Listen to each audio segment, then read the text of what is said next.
Have you ever been reading a book and one character just doesn't sit right with you for some reason, and at first you can't put your finger on it, but the longer the story goes, the more you're just so sure that there's just not right. That's just not working. And then there comes that moment at the end with a big reveal and you're like, ha! I told you, I told all of you, but you're sitting in a room by yourself. This is Star Marque Rising by Shami Stovall. This is a first for me, a first for my channel, in that I was sent this book specifically by the author to review, and as you can see, it says thank you, Margaret, and it is signed. Thank you, Shami. She emailed me asking if I would be willing to do this, and I read the synopsis and I said, oh yes. This reminds me a lot of my other current favorite indie sci-fi, so I was really excited to get to this one. Now, this revolves around Clevon DeMarco. He is a genetically modified human living on a space station with big aspirations of getting down to a planet. Now, in this world, planet-side living is a luxury. Not everyone gets it.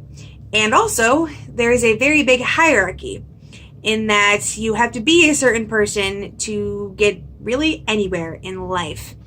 You have your defects at the bottom. These are people who have genetic medical defects or illnesses or struggles that keep them from being able to do basically anything. They can't even enlist in the military. They can't have any kind of power. They're bottom level. Next up, you have your cyborgs, which are people who got metal implants. These are just above the bottom in this instance, because the implants have many drawbacks in that you usually have a shorter lifespan if you're a cyborg. Just above that, you have your regular humans like me, and I'm assuming you. I don't know your life, but most of the time, most of the characters, normal humans, are in the middle. Above them are genetically modified humans like Clevon, although he was a special case in that he was kind of made as an independent project rather than made for the highest class. And that highest class is superhumans, who have been genetically modified way back when, and they are now just basically gods among men, and they are the ones with all the power. And this is a big thing throughout the entirety of the story. They're the ones that decide if you're planet side. They're the ones who hold all the political power. They're the ones basically that control the lives of all others. Now, this is a big problem for Endelion Voigt. She is the captain of the Star Marque, the ship that Clevon joins, and she wants to become a planet governor. No human has ever become a planet governor. This is a very big deal, and a lot of people want to see it never happen. But there are some others that are kind of on her side, / maybe just want to use her. There's a lot of political play, so if you're into that kind of people jostling each other and laws passing purposely to screw over other people and all of the schemes and that kind of stuff, which I do love very much, you'll like this book.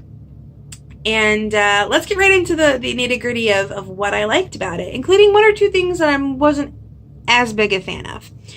Number one, and this is in the setup in general, nothing feels wasted. In a lot of cases for sci-fi, you tend to have this, look, a cool thing, look, another cool thing, and they're not really explored further. Like, it's, oh, cool technology just for this one scene, and then you move on. In this case, technology is used repeatedly. You see the downsides of it. For example, they have these healing vats that can basically heal you to full capacity, but they don't work with defects. So if you're a defect, you can't use this magical healing technology. They have things like plasma guns, but they can be basically put out of business with an EMP blast. Like that kind of thing. None of the technology feels impervious. The system that I mentioned before, from defects to superhumans, you meet characters from every level of that hierarchy and you see how it basically affects their day-to-day lives and the secrets that the defects have to keep in order to be able to be on the Star Marque, because technically they're not legally supposed to be on there. And the daily issue of people who have defects in battling them. Now, I don't want to mention any characters specifically, mostly because for the most part, who has a defect and who has actually a defect is usually supposed to be a surprise reveal, so I won't tell you who it is, and there are plenty of characters that you might not guess it right on the first time, even if you go in knowing that. I really did like that aspect of the defects come across as basically like long-term illnesses that people are fighting. And it's a great analogy for things like depression or any kind of immune disorder or those kind of things where their lifespans are shorter or they have serious physical ailments or mental ailments that they have to overcome. And I love that analogy, in that the characters, they're not just, weird looking people that are never talked to. They're humans still with desires, and they want to accomplish things, and they have to overcome this to do it. So I loved that setup, and everything else, it doesn't feel wasted. Everything feels very much an integral part of the story. Nothing's, oh, cool, and then we move on. Let's see, what else do I have here? Oh, the group dynamic. This is a cast ensemble, like I mentioned before. The crew of the entire Star Marque, you don't really get to see, but you see Clevaun's like little portion of his crew, all of the other starfighters, and their interactions. There's this essentially a plot device, but it's a really ingenious one called Pirate's Gambit, which is essentially a spaced version of the prisoner's dilemma, where you had to decide whether or not to trust or betray the other person. And it's a great plot device for showing each of the characters' different thought processes, whether or not they choose to trust or betray certain people. It kind of lays out a lot of the relationships in a very short period of time, and I thought that was a pretty cool plot device to have. It's also a very cool plot device for the protagonist. Clevaun is incredibly likable. Or at least it was for me. I loved him. He starts out being kind of brutish, slightly not in your, your alpha werewolf romance novel brutish, but living on this, what is essentially the space version of the inner city. He kind of grew up hardened, and he slowly comes to realize over the course of the story that, no, he likes this. He likes having people that actually care about him and that he cares about, and he gets different relationships, whether he has a crush on this one or feels brotherly or what have you. You can watch him sort of come to love these people, and that might sound like a spoiler, but if you're like me, I need to know that will happen to truly enjoy the book, and it does. There's also some great action sequences. You've got these little starfighters that are really fast and really powerful, but also really fragile, and like one hit can destroy them and kill the person inside. So every space battle is essentially one hit and done. So it adds that much more drama to if he hits an asteroid once, if he gets hit once, he's done. And it adds this entire extra level of adrenaline. During some action scenes, my heart was literally pounding harder, which I love, because it doesn't happen a lot in books for me. So when my body is physically reacting to the drama on the page, I love it. And Delion is gray. Morally gray. At best. I believe I have it, I think it's on page 270. I have a quote from her that basically sums up her entire thoughts on life. Nothing matters in life unless you have an end game. Your existence doesn't matter unless it can stand above others. So she's a little bit ambitious. But she's very much an interesting character. She's very much a power player. She's very much goes hard and is doing her best to compete with people that she's genetically, physically not supposed to be able to compete with, which I really liked. But the best part about the entire book is the part I can't tell you about because it's the ending.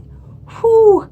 That ending, that big giant explosion. Shami, you know what I'm talking about. I know you're watching this. That last one, I liked it. That was a good one. I also liked how in the big giant explosion, it's soundless. So it was true to real life because in space, sound doesn't travel.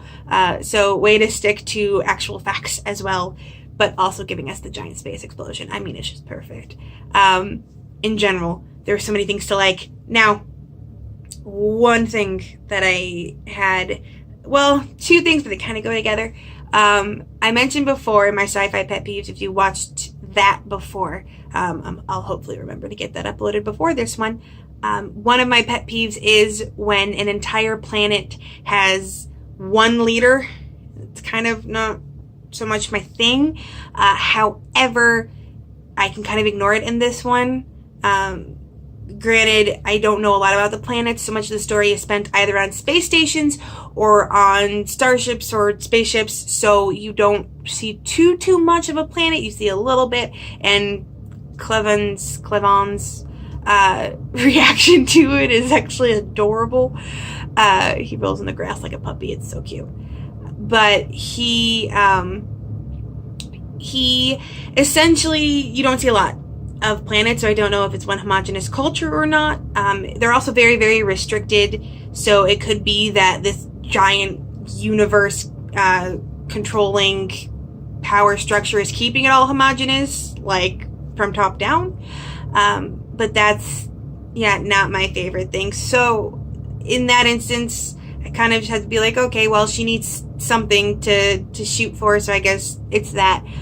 The other issue, and this might be the natural downside of nothing feeling wasted, is that it also kind of feels a little bit smallish.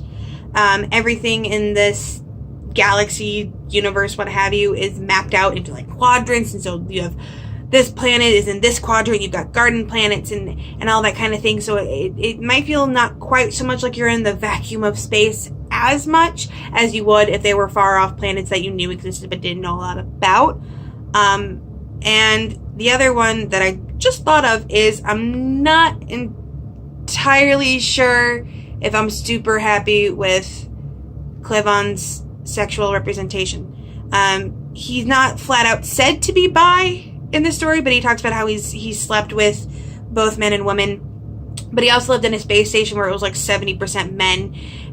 So it could have just been a necessity thing.